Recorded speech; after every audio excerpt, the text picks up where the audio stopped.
Bienvenidos, señores y amigos, a nuestro nuevo capítulo de Contracara aquí por TLB1, Toda la Verdad Primero. Se cumplen 527 años del descubrimiento de América.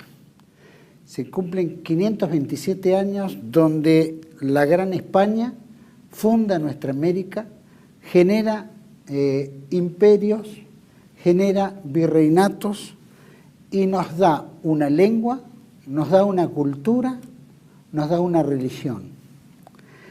Es una época en la cual hoy se niega esa historia, ese aporte que nos ha hecho nuestra madre patria.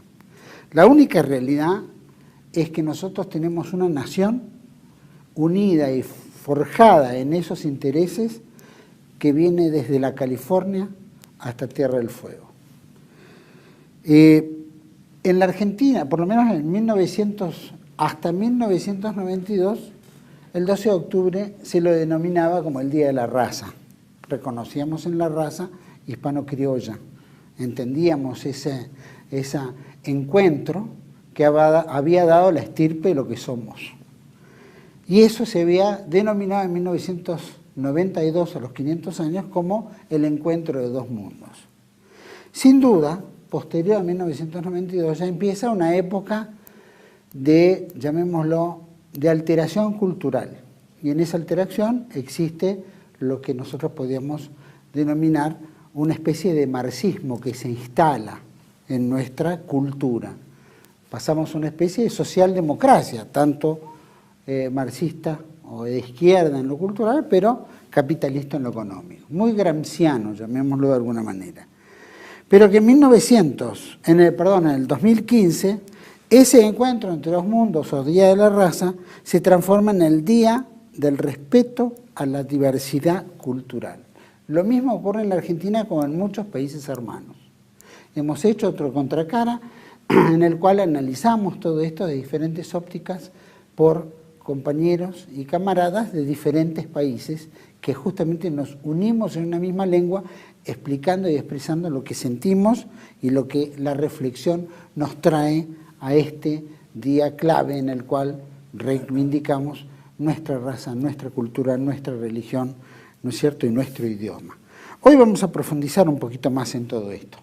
Y para mí es un gusto compartir este programa con el profesor Federico Rivadeneyra Carles. Gracias. No, al contrario, a fuerte reiterativo tengo que decir la satisfacción que tengo de estar aquí en la única voz contracorriente en defensa de los valores sagrados de nuestra civilización y contra los enemigos históricos de Hispanoamérica y de nuestra tierra. De nuestra cultura, de nuestra tierra, de nuestro todo. El profesor Rivadeneyra Carles es historiador revisionista, es investigador, es escritor y autor de por lo menos una numerosa cantidad de obras, numerosa cantidad de artículos, sin duda, pero su última obra es La Verdad Ocultada, que es Los Conversos en las Independencias de Hispanoamérica.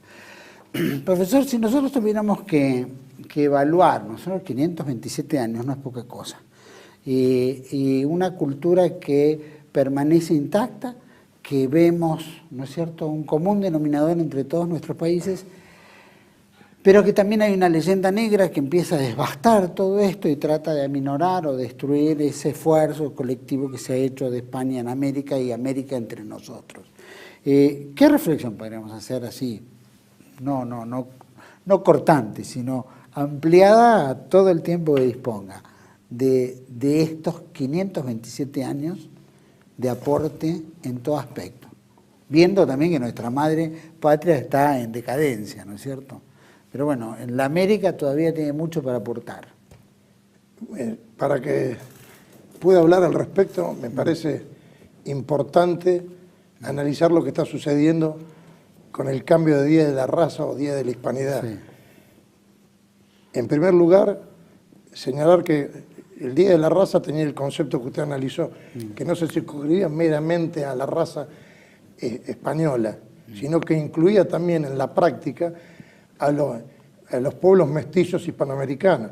Tan es así que hay un afiche de la época de Perón del año 1947 que dice 12 de octubre, Día de la Raza, y entonces atrás de un soldado español, atrás está un soldado español y adelante un gaucho argentino con facciones mestizas. O sea, ese es el concepto también, como usted señaló, o sea, hispano-criollo. Entendido, en realidad, hispano-mestizo sería. Claro. El tema del día el Día de la Raza, ese era el concepto que tenía. Después fue sucedido en la propia España en el año 58, donde Franco, mediante una ley, le llama Día de la Hispanidad, que si bien el concepto racial era claro, lo que se entendía, me parece a mí acertado lo de Día de la Hispanidad, porque si bien se mira, está mostrando primero la comunidad de todos los pueblos hispánicos, y además tiene importancia para el futuro, porque la hispanidad sigue vigente, nada más que hay que vertebrarla políticamente, en un organismo único. Sobre eso ya señalé una vez, en fin, que habría que hacerlo a través de una confederación y luego de una federación. Pero me interesa definir qué es lo que está pasando, porque en la Argentina, como usted señaló, y en otros países, en Argentina no fue una pequeña corrección, no fue en el 2015, sino que fue en el 2010 que Cristina Fernández de Kirchner, mediante un decreto de necesidad y de urgencia, a propuesta del INADI, cierto. Me confundí yo. Claro, declara que el 12 de octubre es Día de la Diversidad, del respeto a la diversidad cultural. Y existen otras normas similares en el resto de Hispanoamérica. Lo grave de todo esto, que a veces no se advierte, que es todo un proceso mundial de destrucción de todos los valores de nuestra civilización. Hay que verlo, en primer lugar, así como ahora hay un ecumenismo sincretista que quiere destruir la religión y se está negando la nacionalidad a través del proyecto de un gobierno mundial, que no es ninguna utopía porque hay documentos oficiales, incluso del Vaticano, defendiendo esa postura, y que ya empezó a concretarse con la Unión Europea. Y dentro de ese concepto de destrucción de la nacionalidad está el de diversidad cultural, que es lisa y llanamente negar la identidad histórica de los pueblos. Y así como los individuos, los pueblos tienen una filiación. No importa que en la Argentina pueda haber 20 millones de alemanes, 10 millones de chinos. La Argentina es un país hispánico. La filiación no puede negarse. Cuando la filiación se niega, ese pueblo es sometido por sus enemigos. Lo grave de todo esto es que nada menos que se niega nuestra filiación hispánica. Claro. O sea, del imperio más grande de la historia universal, porque si bien el romano tiene grandes contribuciones a la civilización, no tiene el objetivo central de la catolicidad y de la lucha contra los conversos que tiene el imperio hispánico. Fíjese que, por ejemplo, con respecto a la negación de la identidad, es algo incluso no solamente subversivo, sino ridículo, porque los propios firmantes, entre ellos Cristina Kirchner, no estarían aquí si España no hubiera venido. Es una cosa ridícula. Aparte de hablar de la respeto a la diversidad, negar, como si antes no se hubiera respetado, ¿no? Y este país está hecho de inmigrantes en su mayoría. Claro, es una cosa que no tiene ni pie ni cabeza. Pero es claro, es parte de un movimiento, como yo digo, un concepto mundialista, porque la Naciones Unidas también ha declarado el Día Mundial de la Diversidad Cultural, etc. Sí. Bueno, es una cosa extremadamente grave. Ahora, con respecto a la obra, a la obra de Hispanoamérica, a la obra de España, perdón, en estas tierras, se han escrito muchas, ¿no es cierto?, muchos trabajos que han aclarado realmente la obra de España, que a uno le deja perplejo por su grandeza, incluso por la forma en que ordenó apenas se pisó estas tierras el 12 de octubre de 1492, ya ordenó como debiera ser el gobierno, la audiencia, una cosa única. Sino que además, por ejemplo, para mí la mejor defensa de la obra de España la ha dado nada menos que un marxista, un sandinista como Augusto Zamora, que escribió, bueno, por ejemplo, en el periódico Rebelión, órgano oficial del sandinismo, a raíz de los 200 años del Bicentenario, dijo algo que festejar, y dice que no hay nada que festejar, que la destrucción de la obra de España en Hispanoamérica va a llevar 300 años para reconstruirla. Y dice que los grandes derrotados, los grandes perjudicados han sido los indígenas, porque las leyes de India los protegían. Y la llena de elogios las leyes de India, hasta el extremo, dice, de que obligaba, no solamente respetaba a los pueblos indígenas, sino que obligaba a los sacerdotes a estudiar sus lenguas. Y que ahora, después de la llamada independencia, los indígenas fueron despojados de sus tierras, dice, han sido los grandes derrotados. Y aunque parezca paradójico, dice, en toda Hispanoamérica los indígenas andan buscando las reales cédulas donde se les reconocían sus propiedades. O sea, con esto solo ya bastaría para ver lo que fue la obra de España en Hispanoamérica.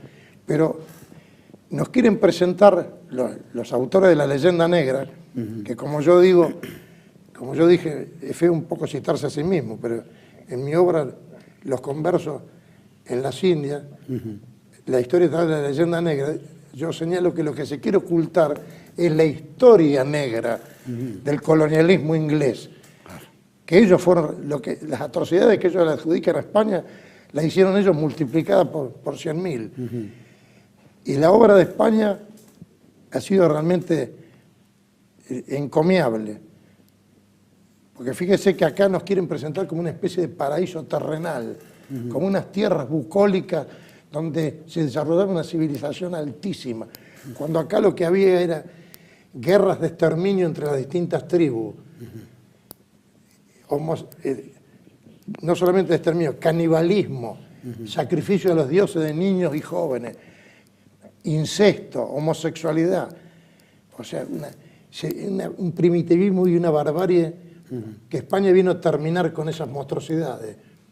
Y por otro lado se observa que, por ejemplo, cuando se habla de los pueblos originarios, que ya ha habido distintos trabajos, incluso el de Alberto Abuela, demostrando que es un mito, por ejemplo, un solo ejemplo, el caso de los mapuches que vinieron en 1770 a la Argentina, a las Pampas argentinas, y que desalojaron a los tehuelches, que eran los pueblos originarios. Claro. Pero, o sea, desconocer la obra de España, que liberó a los pueblos de esas opresiones y de las guerras sanguinarias de los indígenas, que en cualquier libro de historia se sabe, incluso en la actual Argentina, las guerras de exterminio que había entre las distintas tribus. Bueno, en fin.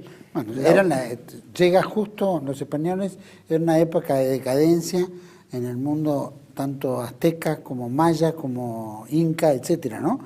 Y creo que pone orden.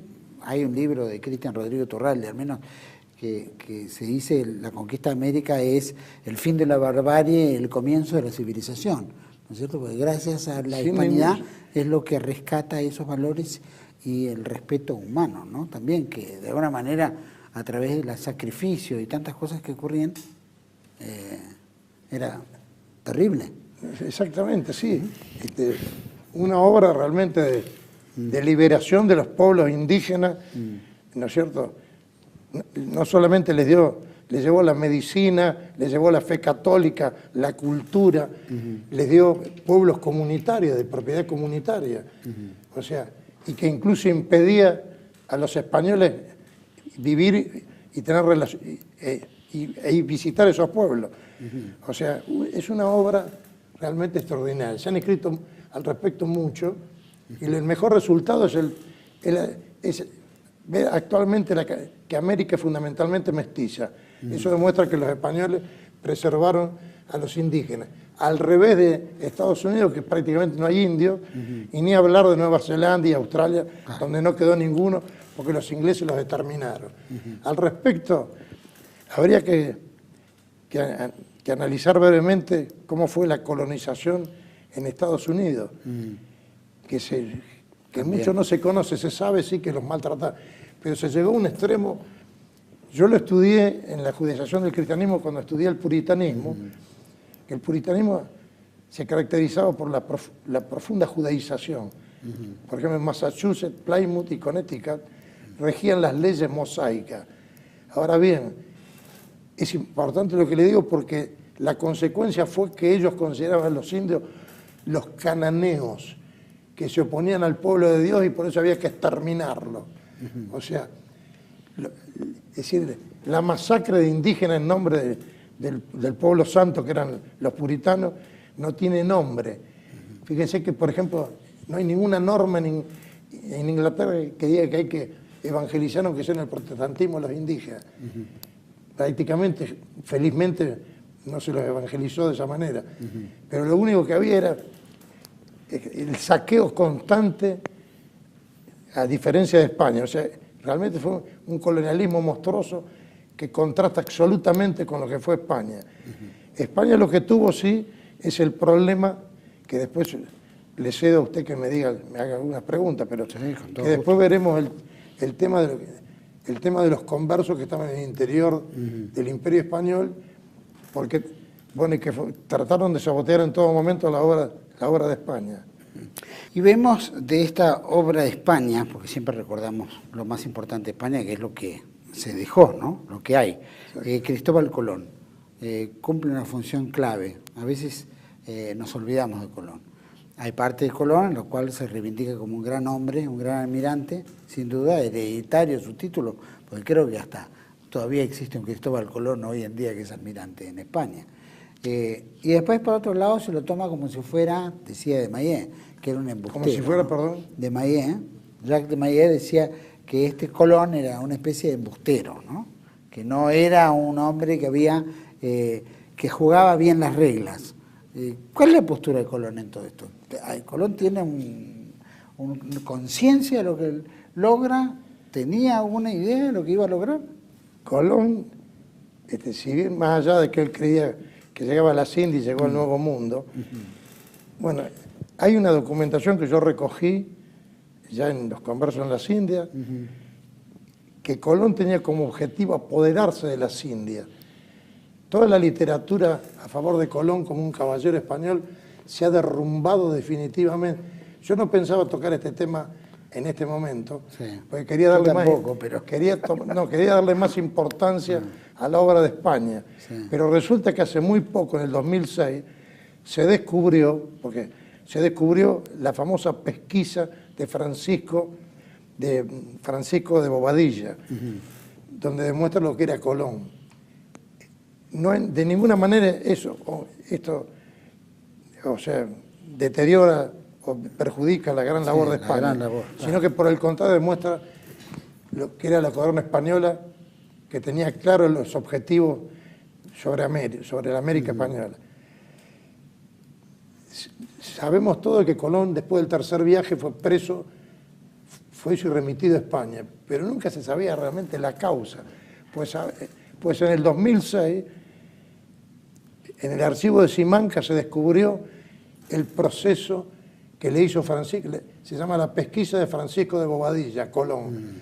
Bueno, con testigos enemigos de Colón, que la mayoría de los autores que defienden a Colón decían, claro, eran los enemigos de Colón que hablaban mal de Colón, y con los partidarios de Colón, que declaran que Colón había instalado una tiranía total en la española, y llegó a cometer una cantidad de crímenes graves, muy graves, y que el único objetivo que tenía era el oro, el único objetivo. Esto lo ha publicado hace poco,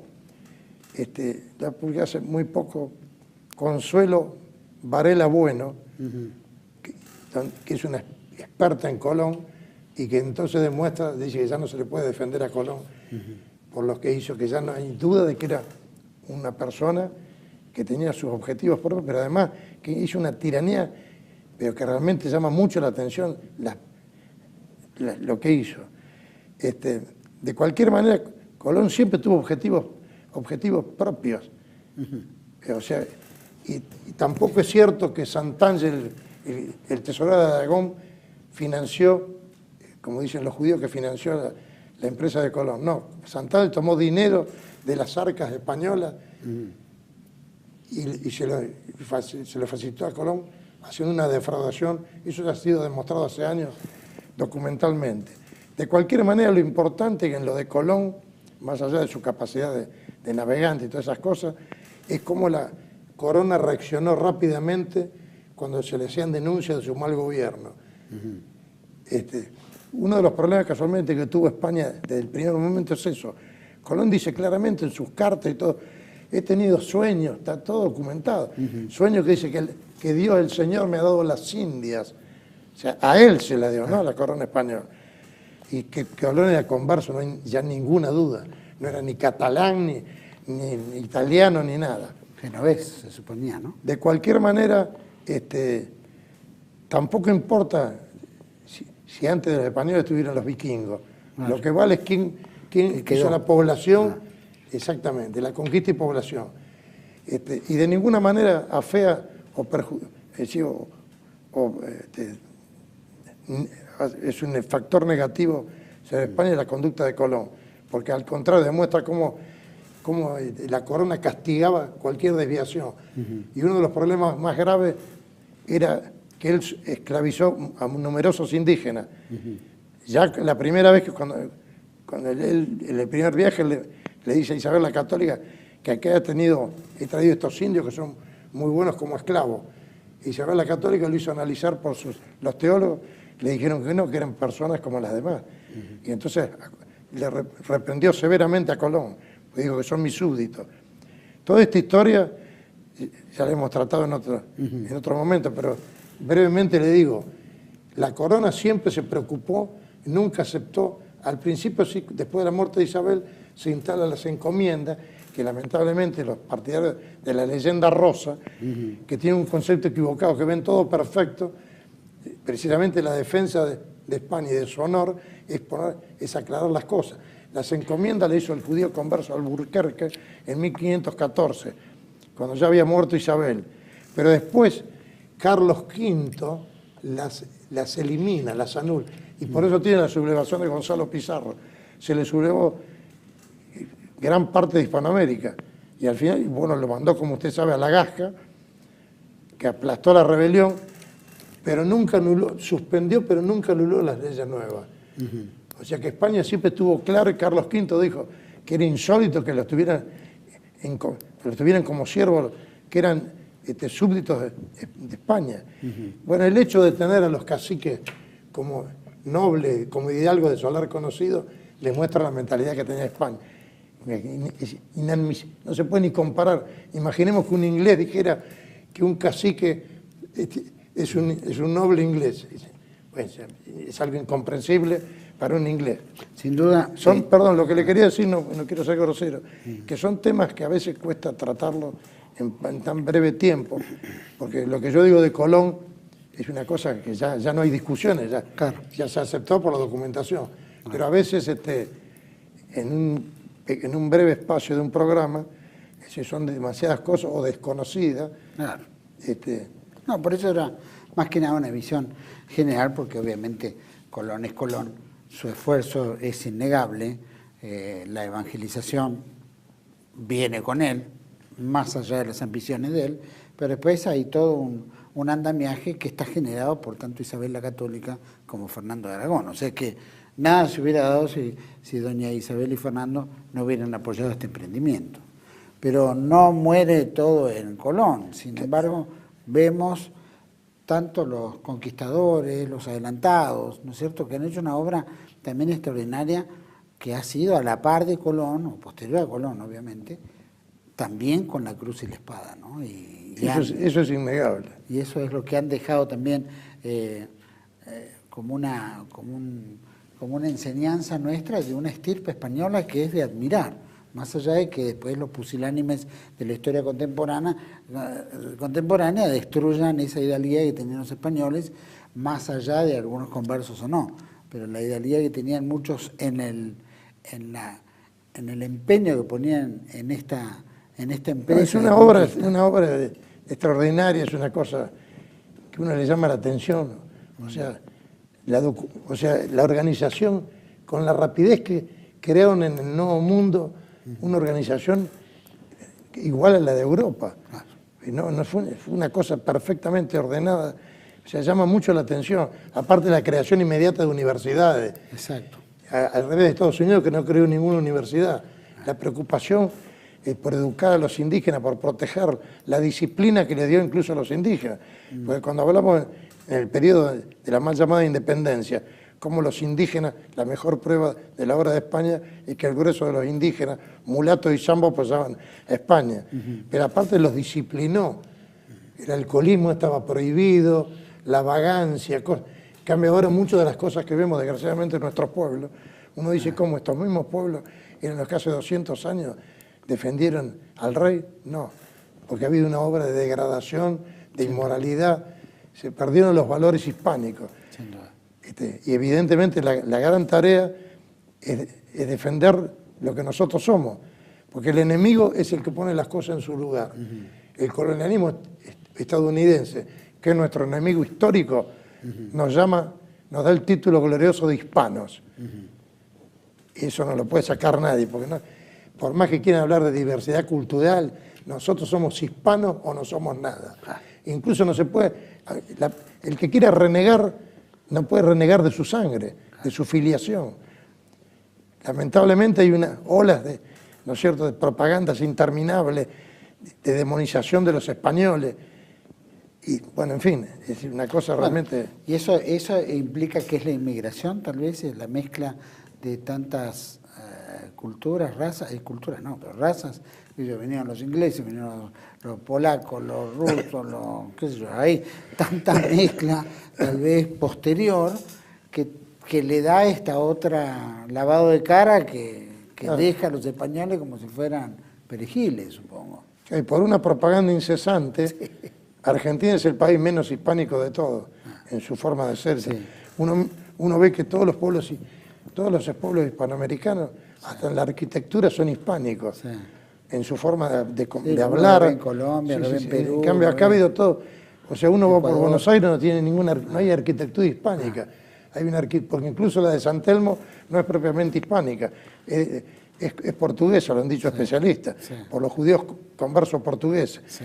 Y en las partes que puede haber habido arquitectura hispánica desapareció. Claro. O sea, desapareció reemplazado por la arquitectura francesa y una campaña permanente contra España. Pero igualmente somos hispánicos, aunque por más que haya inmigración china, alemana, seguimos siendo hispanos. España va a ser. ¿La leyenda negra comienza cuándo? Bueno, la leyenda negra ya empieza en el siglo XVI y uno de los exponentes principales fue Antonio Pérez, el secretario converso de Felipe II, que lo traicionó. Y luego Reina, uno de los que hizo la famosa Biblia protestante, Reina Valera, que se creía que era árabe y no, era converso. Fue uno de los autores principales, los dos principales de la leyenda negra. Y por supuesto, después contribuyó mucho a la leyenda negra, bueno, la difusión que hizo Inglaterra tomó esos dos elementos como arma de combate contra España. Vamos a hacer un pequeño corte y cuando volvemos quisiera si destacáramos un poco también el rol de Pizarro y tantos adelantados y conquistadores que tuvieron sus peripecias en América, ¿no? Porque una cosa es Colón, que da el puntapié, pero después hay que meterse dentro e ir, ¿no es cierto?, estableciéndose. Como dijo, una campaña perfecta, pero ese coraje, ¿no?, que lo marca tanto al español para tomar esas vías y caminarse kilómetros y kilómetros, ¿no es cierto?, de selva, de montaña y todo para lograr ese objetivo. Vamos a hacer un pequeño corte y volvemos con el profesor Federico Rivadeneyra Carlet sobre este Día de la Hispanidad que estamos festejando en toda nuestra América. Ya volvemos.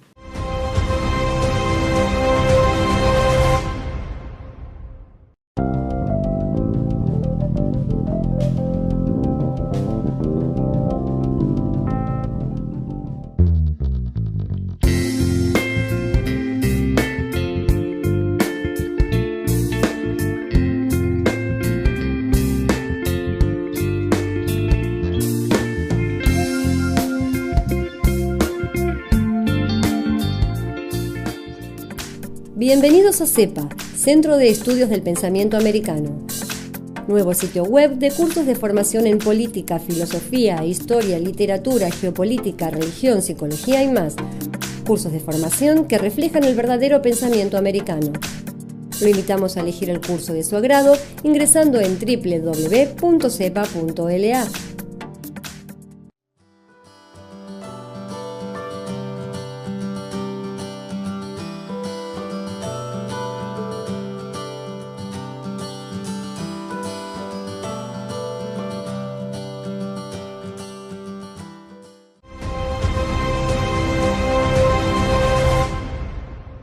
continuamos en este segundo bloque con el profesor Federico Ribanera Carles.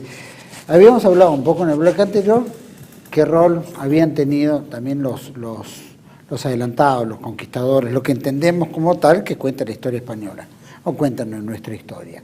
Entendemos que dentro de lo que era la conquista española estaban los españoles que venían por la civilización, por la evangelización, había todo un andamiaje, sin duda tenía que ver también lo económico, pero tenía que ver eso.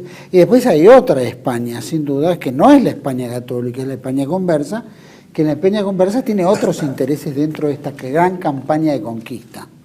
Pero en esas dos se enfrentan dos Españas.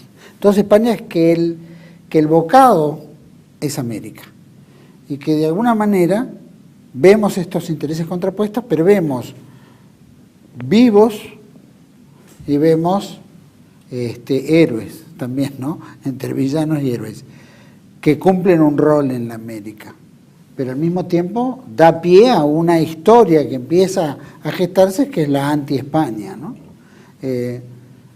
Esas dos Españas que usted la escribió, la plasmó muy bien en el libro, ¿no es cierto?, de las independencias en América, o por lo menos esa América unida en la evangelización. ¿Cuáles son esas dos Españas que hacen este efecto en América? Por los adelantados, por la viveza, por el oro, por el dinero, por el poder, o también por otros factores que hacen grande España. ¿Cuáles son esas dos Españas? Aarón Spivak, que fue el director de la revista Judaica, que fue la revista más importante de la judería argentina, al respecto escribió diciendo que si bien se mira, la historia de América española es la historia del judaísmo y el antijudaísmo. O sea, como yo digo, entre Sefarat y España. Los conversos desde el primer momento llegaron con el objetivo de tener no solo una hegemonía en las Indias, pensemos que era un continente totalmente lejano de Europa, donde los controles inquisitoriales con el tiempo llegaron, tenían el propósito de fundar un Estado judío, eso está documentado. Incluso algunos vinieron con nombramientos de adelantados, con cargos importantes. ¿Eso abarcaba toda la América o algunas partes? No, el objetivo, bueno, era lo que recién empezaba. La isla española, tierra firme, como se llama. Ese objetivo lo mantuvieron siempre, de Colón en adelante. Y en lucha permanente contra la Inquisición, que era la que defendía, bueno, ¿no es cierto?, no solamente la pureza de la fe, sino que perseguía, es decir, se defendía de los conversos, y por otro lado, o sea, se contaba además, los conversos contaban con grandes recursos financieros de entrada, porque el converso siempre se dedicó al comercio, incluso a la usura, estafa, etcétera. Es una cosa que es innegable, está documentado. Incluso hay conatos de instalar un Estado judío en 1635 en México y después en Nueva Granada. Eso está documentado. Y Simón de Cáceres, para que usted vea hasta qué punto residía en Inglaterra, era un sefaradí, le propuso a Cromwell invadir Chile para instalar un Estado judío con jóvenes de mi nación. Eso está publicado el documento en inglés y español. Lo publicaron en Chile y después yo lo publiqué recientemente, en dos oportunidades, en Los Conversos, víctimas o victimarios de España, y en Los Conversos en las Indias. O sea, el objetivo era claro. A la larga, los conversos que tenían su objetivo, lograron por lo menos el objetivo principal, que era la destrucción del Imperio Español, por el cual tenían un odio visceral. Lo lograron a través del secesionismo, de la mal llamada independencia. Pero a pesar de eso, España triunfó por los resultados que consiguió.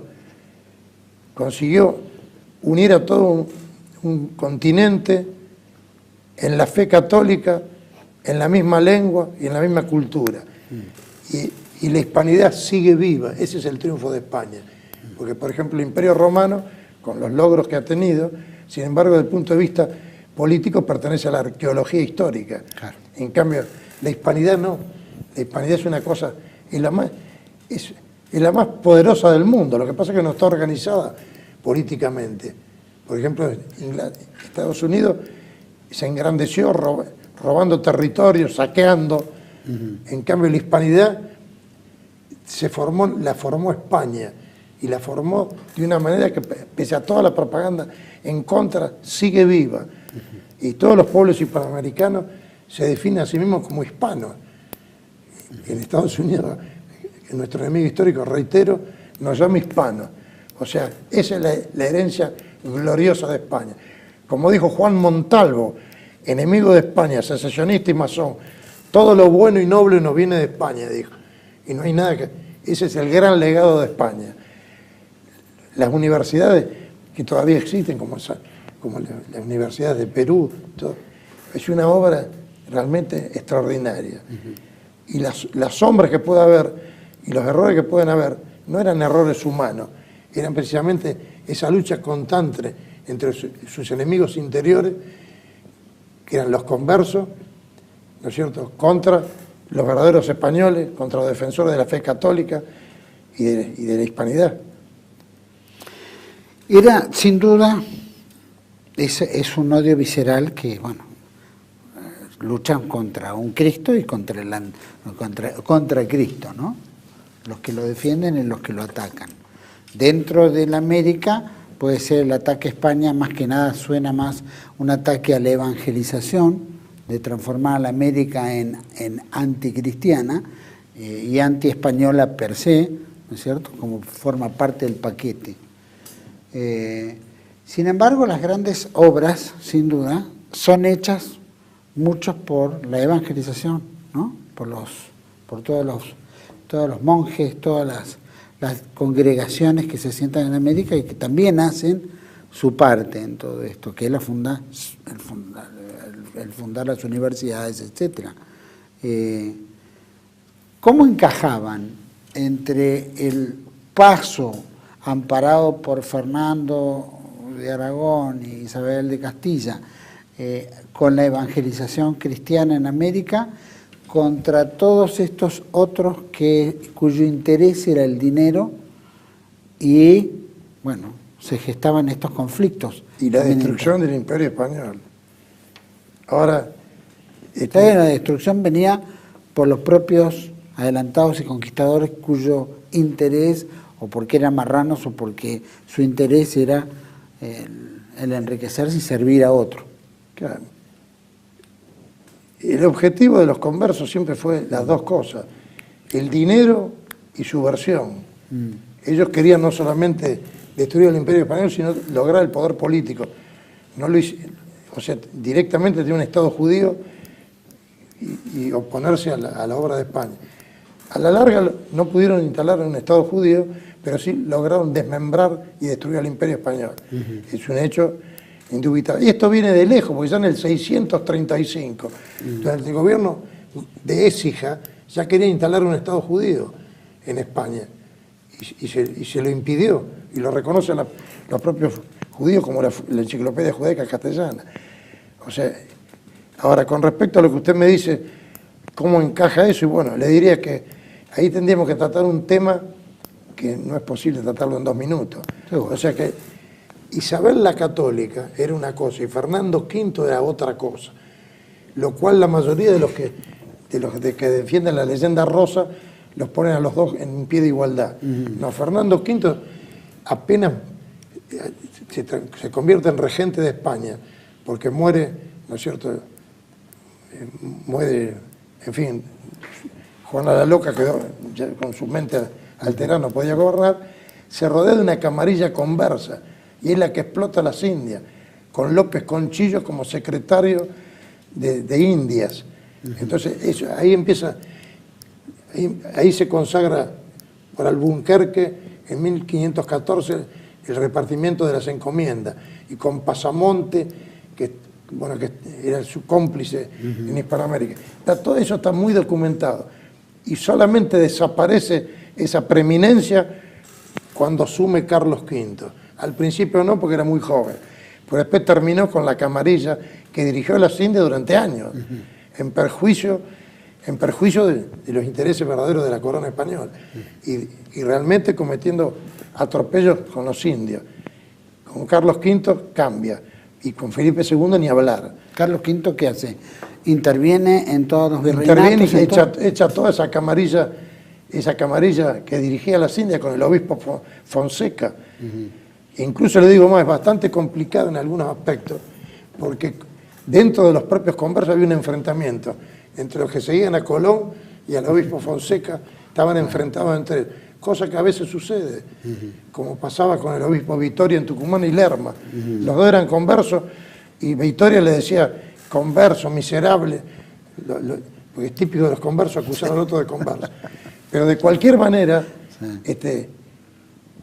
todo lo que sucedía en Indias, ¿no es cierto?, demuestra la grandeza de España, porque tuvo que luchar denodadamente contra sus enemigos interiores y en la lejanía del Nuevo Mundo. Y España al mismo tiempo libraba todas las guerras por la religión contra los protestantes y todos los frentes que tenía en Europa. O sea que la obra ha sido inmensa.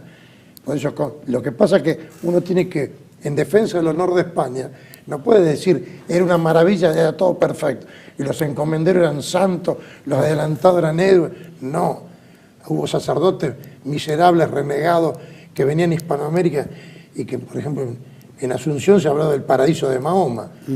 Bueno, todo eso es verdad, se aprovechaban de la lejanía, venían muchas, y están las reales cédulas señalando eso, diciendo que vienen sacerdotes que se han escapado de España y que aparte como la lejanía hacía que se cometieran errores, pero incluso abusos de todo tipo, pero lo importante es que las leyes de India era la que evitaba todas esas cosas, y cuando había transgresiones siempre estaba en la ley, porque no es lo mismo que no hubiera ninguna ley que hubiera.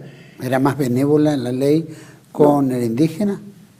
La ley, claro, aparte venían los visitadores, que eran los inspectores que la corona mandaba de vez en cuando, porque se cometían muchos abusos. Claro, pero cuando usted escribía, a diferencia de los gobiernos democráticos, acá un poblador escribía al rey de España y se lo recibía en el Consejo de India, y el propio rey decía, sáquenle los puntos, quiere decir que analicen los puntos de lo que está pidiendo, y se reunía, iba 2 o 3 veces por semana al Consejo de India y se estudiaba lo que decía ese ignoto poblador del Río de la Plata y se tomaban medidas, y cuando se acusaba de abuso, como pasó con Colón, mandaban un visitador, y el visitador era odiado por los conversos y los que se enriquecían y los tiranuelos locales, pero eran apoyados por la gente pobre, por los indios y todo, porque venían a poner las cosas en su lugar.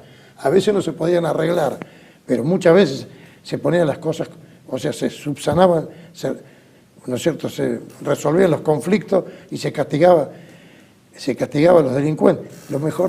El mejor ejemplo es las leyes de residencia, los juicios de residencia, claro, donde había que demostrar, por más que fuera un gobierno perfecto, había que demostrar que realmente lo era. Y no se escapó casi ningún gobernante delincuente. Siempre eran castigados. O sea, no quedaban impunes los crímenes. Eso es lo que tenían las leyes de España. O sea que, bueno, debería aplicarse hoy en día, ¿no?, el juicio de residencia, especialmente a todos nuestros políticos. Con relación a, para ir terminando, digamos, las congregaciones que vienen a América, que son vastísimas, ¿cuáles eran las congregaciones que más aportaron? Las congregaciones religiosas, es decir, ¿cuáles fueron las que más aportaron? Pues nosotros tenemos las misiones jesuíticas, ¿no es cierto? Hay los dominicos, tenemos los franciscanos, es decir, hay... Ahora, ya que usted me habla de las misiones, misiones jesuíticas... Tenemos nosotros, ¿no? Pero México tendrá los suyos. No, claro, pero ha sido muy importante porque fue la frontera espiritual y material, por ejemplo, con Brasil. Los famosos bandeirantes, que la gente no sabe bien de qué se trata. Si bien ha sido señalado, por ejemplo, Enrique de Gandía escribió un trabajo pequeño sobre los bandeirantes, lo que nadie aclaró que eran conversos. Y alguna persona por ahí ha comentado que yo veo conversos por todos lados. No, yo los tengo bien documentados. Raposo Tavares, que es uno de los principales bandeirantes, era converso. Y está Gonçalves Salvador, que es un historiador brasileño, pro converso, lo demuestra con documentación genealógica contundente. Por eso el padre Ruiz de Montoya, que fue realmente un santo, el gran defensor de los indígenas, lo llamaba el demonio encarnado, y no se equivocó, y mostraba cómo llevaban esclavizados a los indígenas y cometían toda clase de monstruosidades. Por ejemplo, los llevaban a los niños con sus madres y por ahí el niño lloraba o se retrasaba, lo mataban, le destruían el cráneo. Bueno, no solamente hacían eso, sino que además hacían toda clase de sacrilegios y profanaciones en las iglesias. Todo eso llegó al Consejo de Indias. Yo tengo toda la documentación y lo tengo como un trabajo inédito, porque es importante saber que los bandeirantes esclavizaban a los indígenas. Bueno, los bandeirantes eran la avanzada, ¿no es cierto?, la avanzada de Brasil contra nosotros, como fue la colonia de Sacramento, que fue fundada por conversos. Todo eso está documentado. Está documentado. Fíjese que Brasil aumentó 330 veces su territorio a expensas de la corona de Castilla. Cuando la gente dice, voy a Santa Catarina, sí que era territorio español.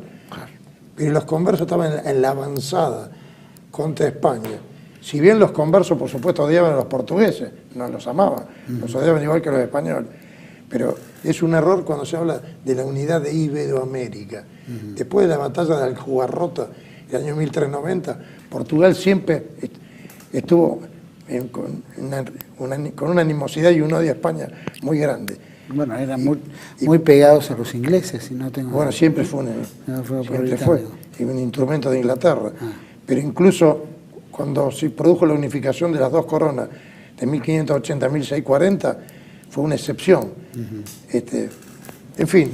¿Había más conversos desde la Portugal o los conversos España? Portugueses, la mayoría eran conversos españoles, que se habían ido después del edicto de expulsión a Portugal.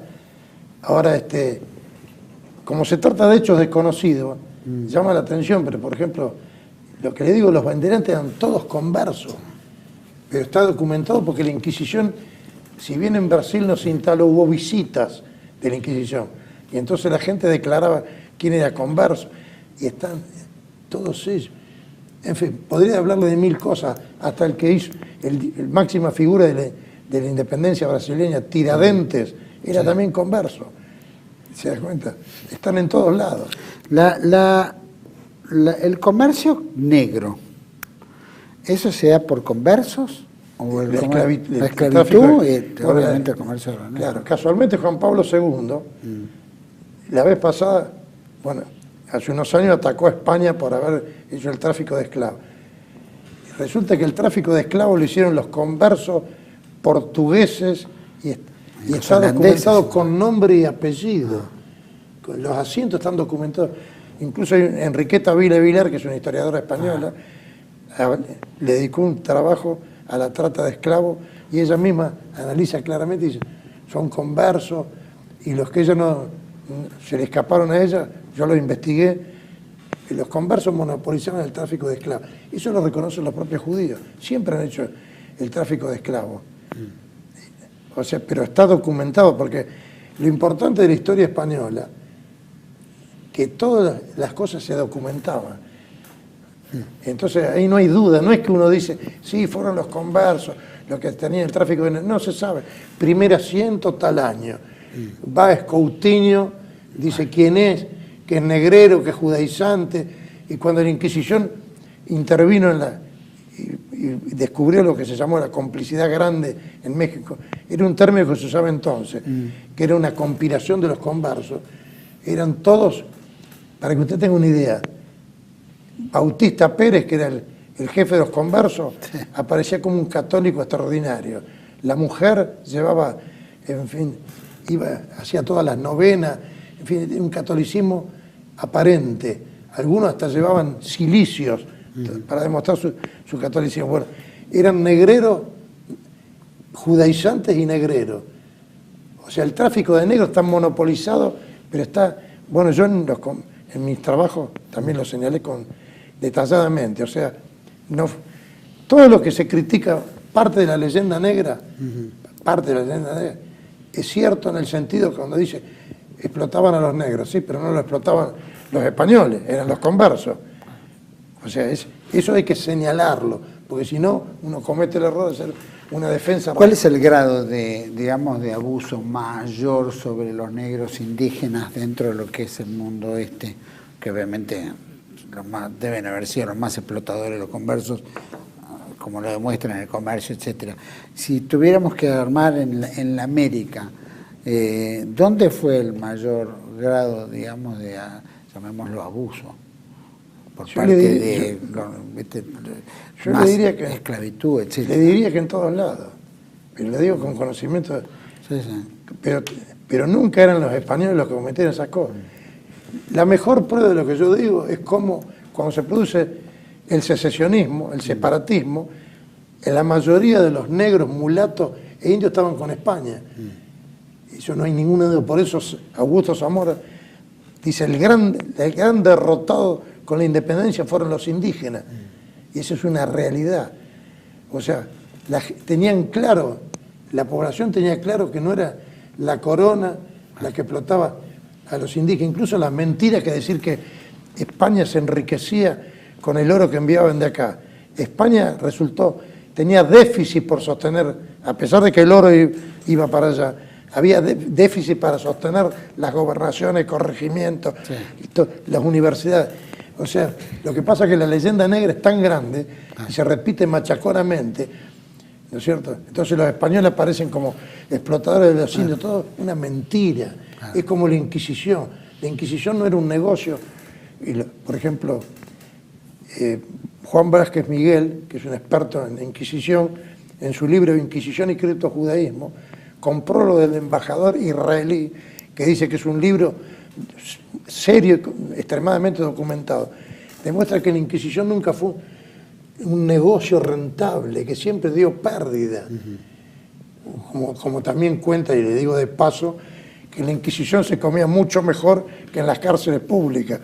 Y claro, que por ejemplo, en Murcia, los conversos que estaban condenados por la Inquisición salían a la calle a vender sus productos y se armaban con palos y a garrotazos a los que estaban libres. No, a los que le hacían, o sea, a los que trataban de sacarle el negocio, cosa que a mí no me agrada. Hubiera deseado que los castigos eran más serios. Más severos. Claro. Pero igual que se habla de las mazmorras, todo es mentira.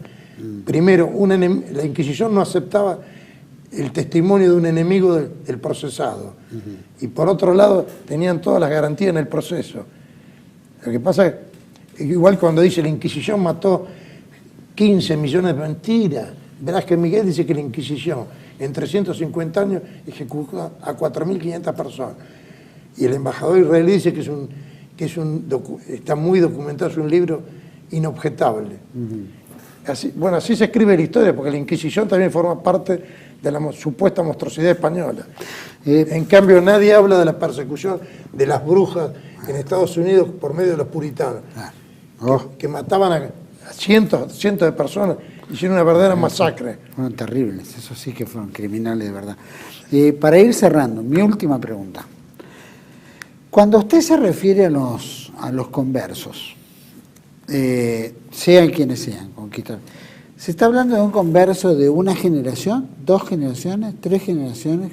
¿Cuál es el grado de converso como para decir arrastra un odio a España?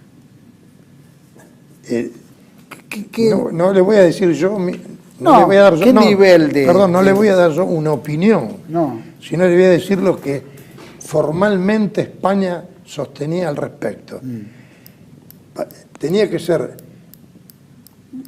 cristiano viejo por los 4 costados, desde tiempo inmemorial, sin que la pública voz y fama dijera lo contrario. Porque en las pequeñas poblaciones si decían que usted era converso, era porque era converso.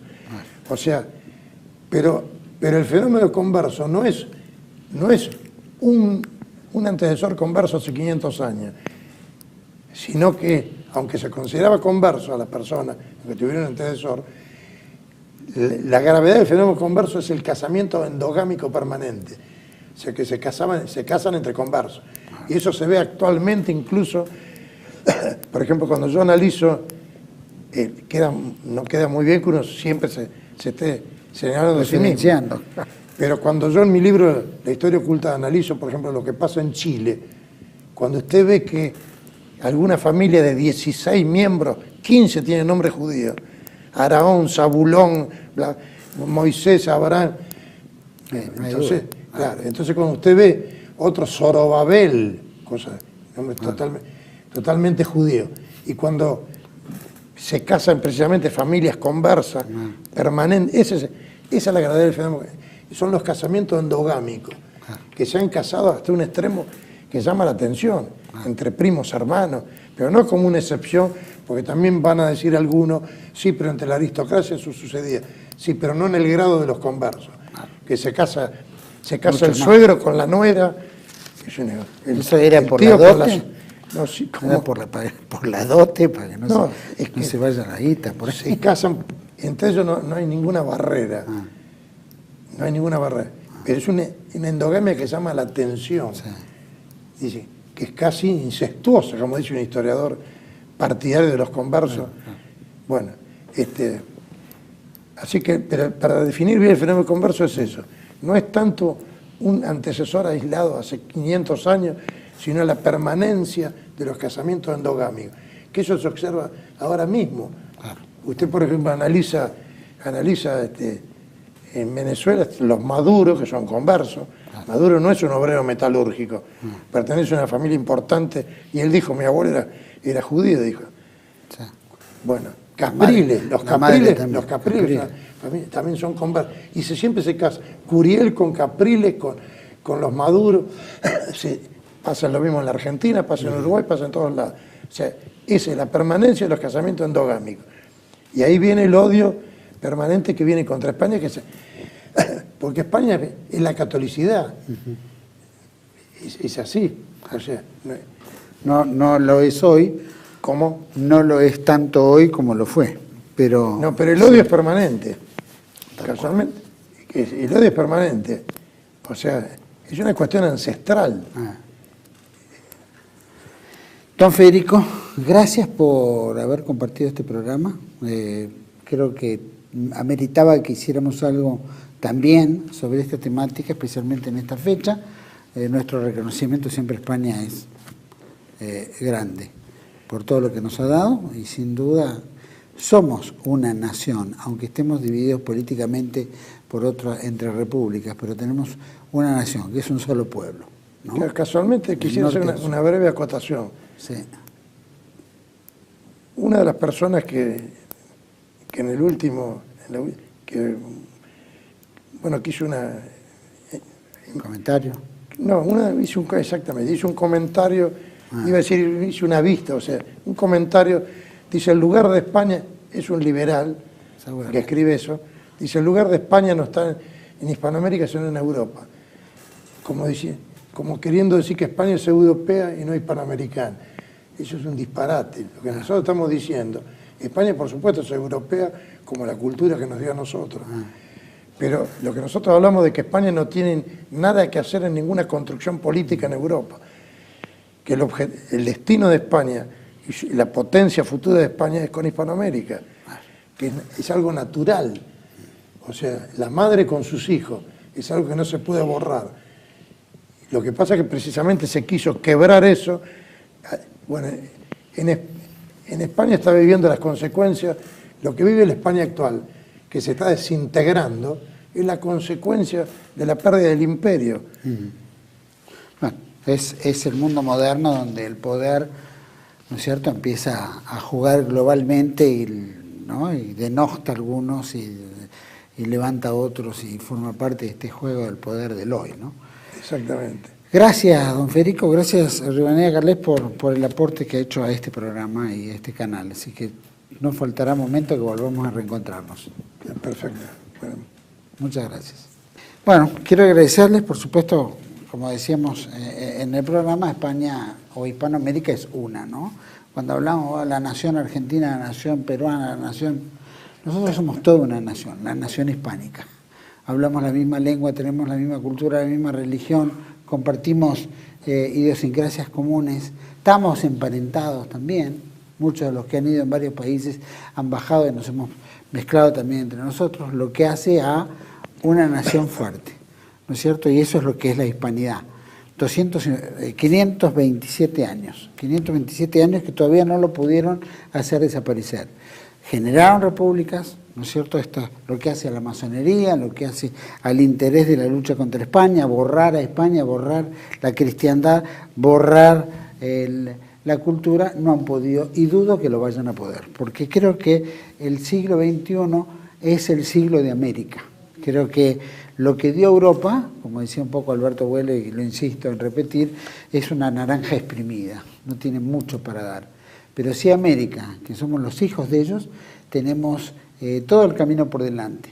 Creo que todo el aporte que ha hecho la España a nuestra cultura y a nuestra región ha sido tan importante que es inolvidable. Sigue siendo nuestra madre patria, sigue siendo la cruz y la espada los que nos guían en nuestra América, sigue siendo esa estirpe, ¿no es cierto?, de coraje que han demostrado los españoles en esta gran empresa de conquista de América, en la evangelización, en la formación, en la cultura, ¿no es cierto? Entonces nosotros somos hijos de ellos. Como somos hijos de ellos, le debemos el respeto y debemos continuar con ese mismo emprendimiento, con esa misma fuerza y con esa misma fe que han puesto en esta conquista, en esta región, en este continente que nos dio la vida y que nos da la luz.